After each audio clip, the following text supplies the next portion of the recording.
वो क्या बता रहा है कि आपने मैनेजमेंट सिस्टम जो है उसकी इवैल्यूएशन कैसे करनी है। ठीक है, मैनेजमेंट जो सिस्टम है उसकी इवैल्यूएशन कैसे करनी है, उसकी असेसमेंट कैसे करनी है। तो इंट्रोडक्शन को देखते हैं सबसे पहले।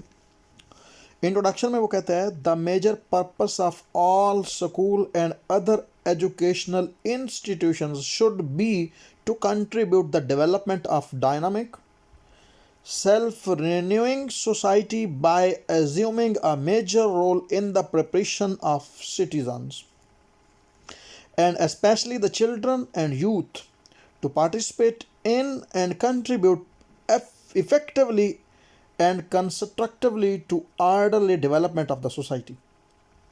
अगर मैं दरिया को कूजे में बंद करूं तो पूरी स्लाइड ये कह रही है कि तमाम स्कूलों की यही रेस्पॉन्सिबिलिटी है कि वो इंसान को एक अच्छा शहरी बनाए।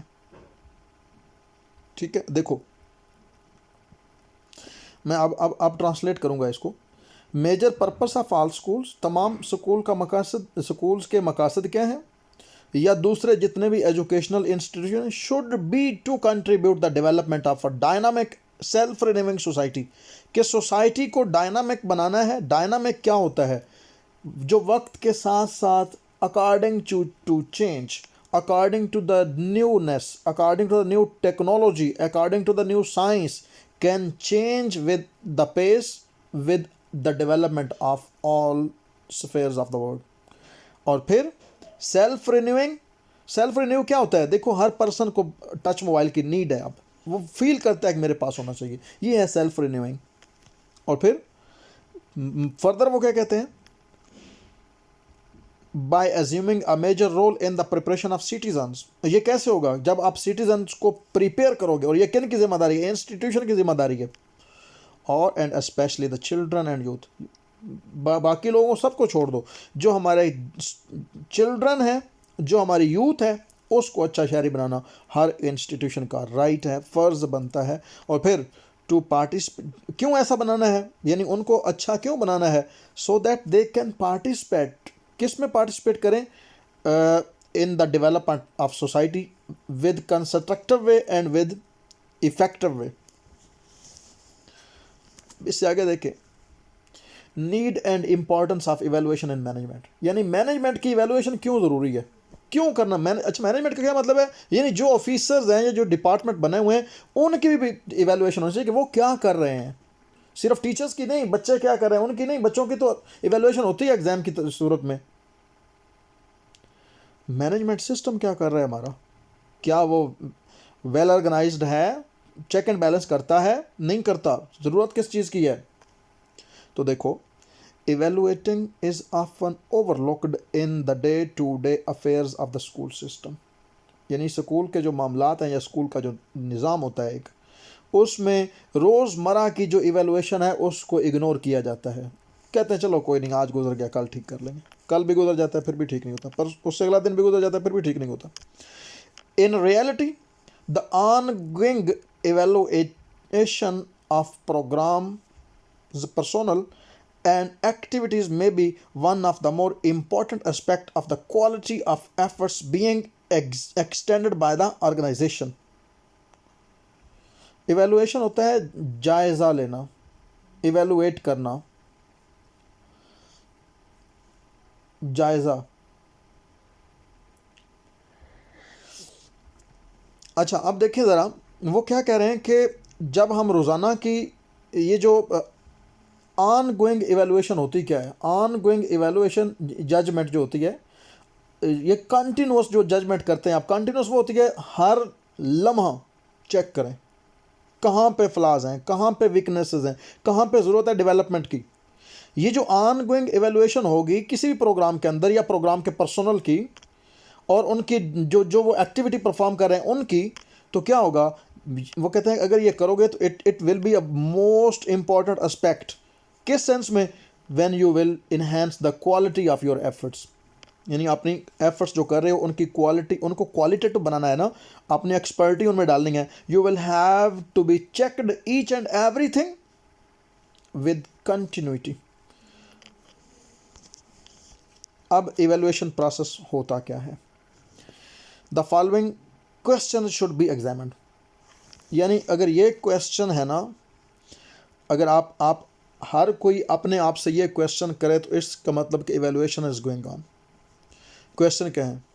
इन is the target population being served? यानी इंतजामिया ने अपने आप से सवाल करना है ना।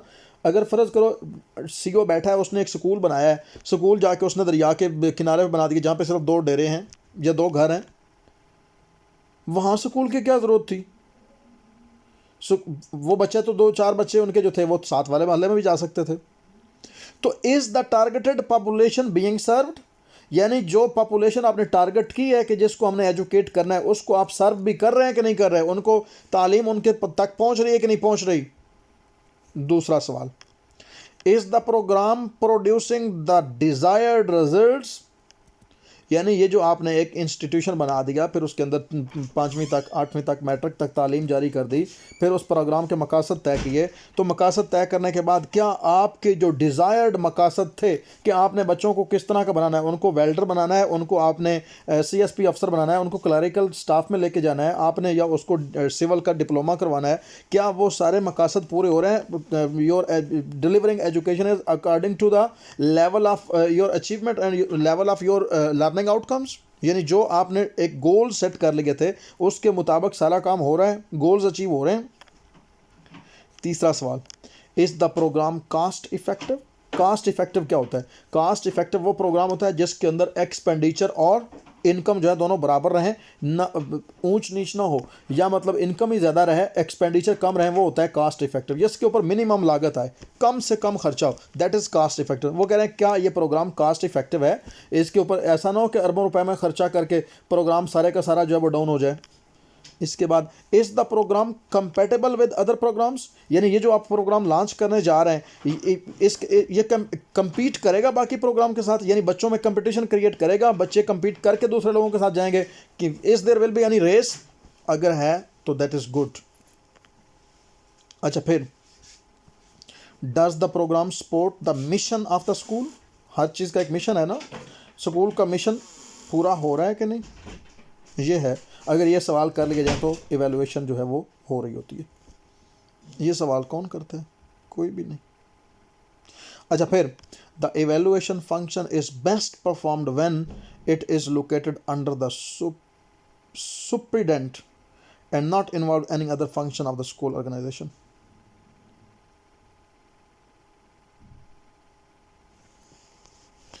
इससे आगे सिस्टम ऑफ इवैल्यूएशन। यानी इवैल्यूएशन का सिस्टम क्या है? According to the Stufflebeam's theory. ये स्टफल बीम्स थ्योरी क्या है? देखो ज़रा, the 4 types serve general decision making categories: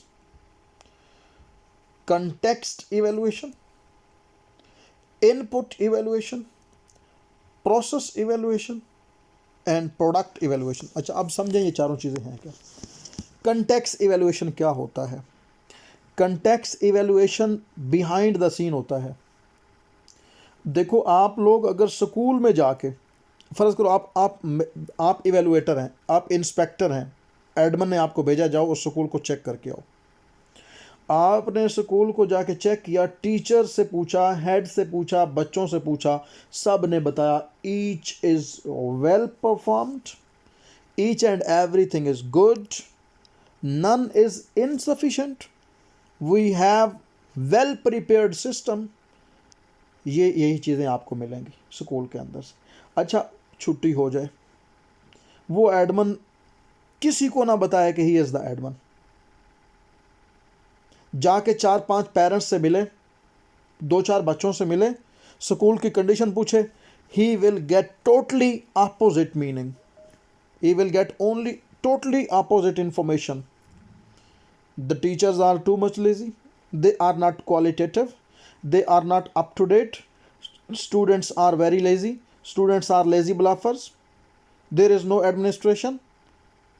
ये जवाब उसको मिलेंगे शायद। मैं ये अब देखो, जब उसने सोसाइटी में गया तो उसने जाके कंटेक्स्ट सिचुएशन में जाके चीज़ को भांपा, तो that is called context evaluation. कि ये चीज़ रियल थी जो उसको वालदैन से मिली। बेशक वालदैन उनको बता दें कि each and everything is going well, लेकिन वो चीज़ क्या होगी, कंटेक्चुअल होगी। ये होता है कंटेक्चुअल इवैल्यूएशन, यानी सिचुएशन में जाके उस चीज़ का पता लगाना। अब है इनपुट इवैल्यूएशन। दिया क्या जा रहा है स्कूल में, इनपुट क्या है, बच्चे किस तरह के हैं, कितना एडमिशन नहीं हुआ है, कितना होने जा रहा है, वालदैन खुश हैं कि नहीं है खुश, इनपुट क्या है, प्रोसेस क्या है, टीचर उनको टीच कैसे कर रहे हैं, प्रोसेस। ये इनपुट देखो, इनपुट क्या है कि आपने कंप्यूटर में ए लिखा, उसके ऊपर उसने प्रोसेस किया, प्रोसेस करने के बाद आपको आउटपुट में स्क्रीन पे ए दिखा दिया। तो पूरा प्रोसेस, यानी टीचर को बच्चे टीचर को मिला, लुगा मिला, रेज़ा मिला, सोना बना दिया। क्या किया, ऊपर प्रोसेस किया, प्रोसेस इवेलुएशन। यानी टीचिंग मैथडोलॉजी क्या है, स्कूल के एडमिनिस्ट्रेशन क्या है, स्कूल के अंदर क्या पढ़ाया जा रहा है, एक्टिविटीज़ क्या है, रिसोर्सेज क्या यूज़ किए जा रहे हैं, टाइमिंग क्या है स्कूल की। उसके बाद है प्रोडक्ट इवेलुएशन। अब स्कूल किस तरह की प्रोडक्शन दे रहा है, स्कूल क्या बच्चे, अगर प्राइमरी स्कूल है तो 5वीं के बाद सारे बच्चे छोड़ जाते हैं, कितने बच्चे नेक्स्ट लेवल पे जा रहे हैं, अगर जा रहे हैं तो उनका लेवल ऑफ कॉन्फिडेंस क्या है, लेवल ऑफ कॉम्पिटेंसी क्या है। ठीक है, अब क्राइटेरिया ऑफ इवेलुएशन को हम डिस्कस करेंगे।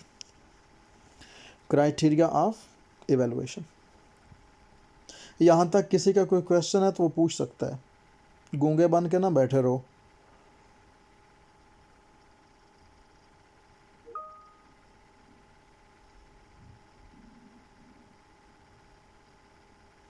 Okay, the key consideration of organizational chart is the direct line relationship between the director of evaluation services and the superintendent।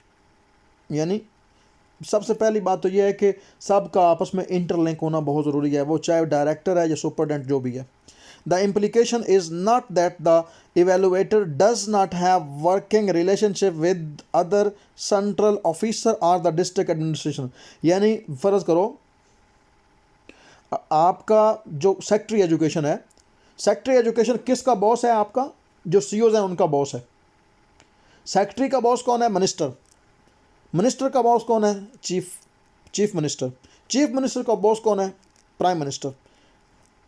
ठीक है, तो इसी तरह हर किसी में ये एक जो हायरार्की है, ये जो लिंक है, ये क्रिएट होना बहुत ज़रूरी है। ये नहीं है कि एक बंदा जो है वो डॉक्टर है किसी हॉस्पिटल में और वो आके स्कूल को चेक कर रहा है, टीचर से कह रहा है आप कैसे पढ़ा रहे हो। नहीं, एक लिंक होना बहुत ज़रूरी है। देयर शुड भी, वो क्या कह रहे हैं कि the implication is not that, ये नहीं है कि इवेलुएटर जो है does not have a working relationship, कि उसका इस वर्किंग के साथ रिलेशनशिप ही नहीं है विद अदर सेंट्रल ऑफिसर्स और district administrator, but the evaluator must have the freedom to focus, gather and report useful information as close as possible to the individual having ultimate responsibility for the decision effecting school. लेकिन वो कह रहे हैं इस relationship का ये मतलब हरगिज नहीं है, देयर शुड बी रिलेशनशिप, लेकिन इस रिलेशनशिप का हरगिज ये मतलब नहीं है कि आप उसकी सेफ साइड करके जो आप इवेलुएशन करके जा रहे हैं उसके अपोजिट जाके उन लोगों को बता दें जिन्होंने डिसीजन करने हैं, जिन्होंने फैसले करने हैं कि अगर if there is any flaw, अगर कहीं पे खामी है उस खामी को कैसे दूर किया जाए, टीचर को टर्मिनेट कर दिया जाए, टीचर को सस्पेंड कर दिया जाए, टीचर का ट्रांसफ़र कर दिया जाए, नया टीचर वहाँ पे लाया जाए, या मतलब कोई नया एडमिन वहाँ पे बंदा बिठाया जाए। ये जिन्होंने डिसीजन करने हैं उनको इवेलुएशन एज इट इज़ देनी चाहिए, जिस तरह की वो इवेलुएशन करके जा रहा है।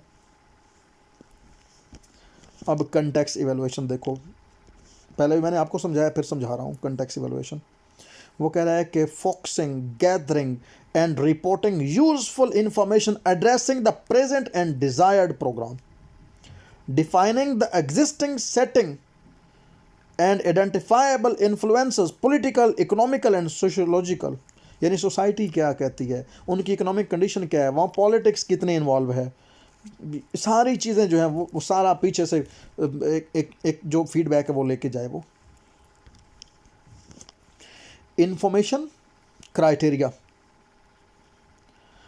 अच्छा ये इन्फॉर्मेशन गैदर कैसे करनी होती है, कौन सी इन्फॉर्मेशन जो इवेलुएशन आप करके जा रहे हैं या लेके जा रहे हैं, वो कह रहे हैं एक प्रैक्टिकल होती है, एक साइंटिफिक होती है। प्रैक्टिकल कौन सी है, क्रेडिबिलिटी ऑफ इवेलुएटर, यानी जो इवेलुएटर जो आपने भेजा वो हाउ मच ही इज़ क्रेडिबल, वो कितना ट्रस्टवर्दी पर्सन है, हाउ मच ही इज़ रिस्पेक्टेबल, हाउ मच ही इज़ नॉलेजेबल, रेलेवेंट है कि नहीं जो चीज़ें वो करके जा रहा है, रेलेवेंसी कितनी है। Importance, scope, timeline, cost, pervasiveness. अच्छा, ये हैं प्रैक्टिकल चीज़ें जो करने वाली होती हैं आप अपने इवेलुएशन में, ठीक है। उसके बाद साइंटिफिक क्या है, इंटरनल वैलिडिटी क्या है, एक्सटर्नल वैलिडिटी क्या है, रिलायबिलिटी क्या है, ऑब्जेक्टिविटी क्या है। तो ये आपने शायद उसमें पढ़ा होगा थ्योरी में कि एक होती है वैलिडिटी।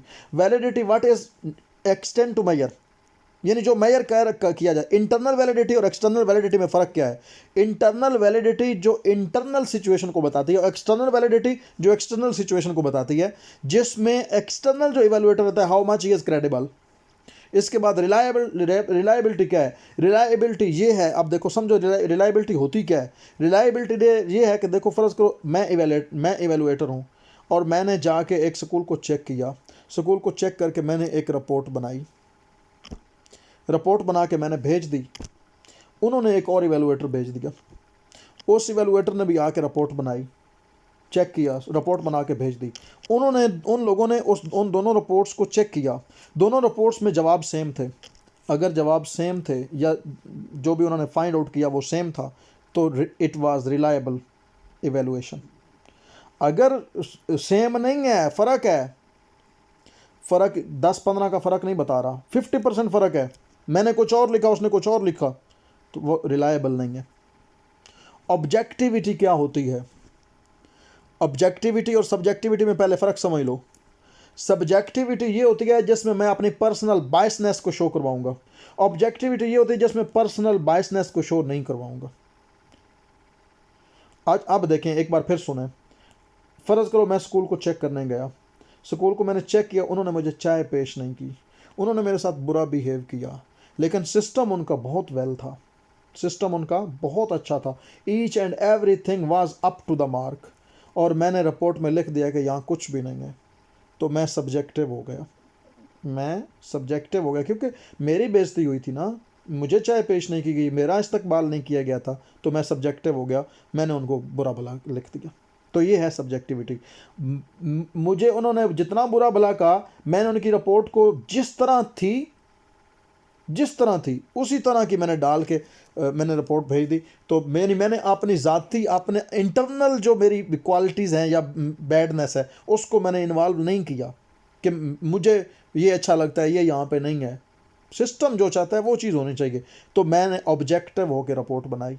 ये है सब्जेक्टिविटी और ऑब्जेक्टिविटी। समझ आ गई आपको ऑब्जेक्टिविटी की और सब्जेक्टिविटी की?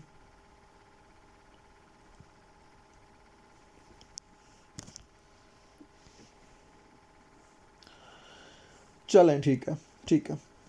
अच्छा, इसके बाद देखिए ज़रा प्लानिंग डिसीजंस क्या होते हैं। Using information provided to generate alternatives addressing present and desired, analyzing existing needs, problems and opportunities। वो क्या कह रहे हैं कि यूजिंग इंफॉर्मेशन, यानी इंफॉर्मेशन को यूज़ करना टू क्यों?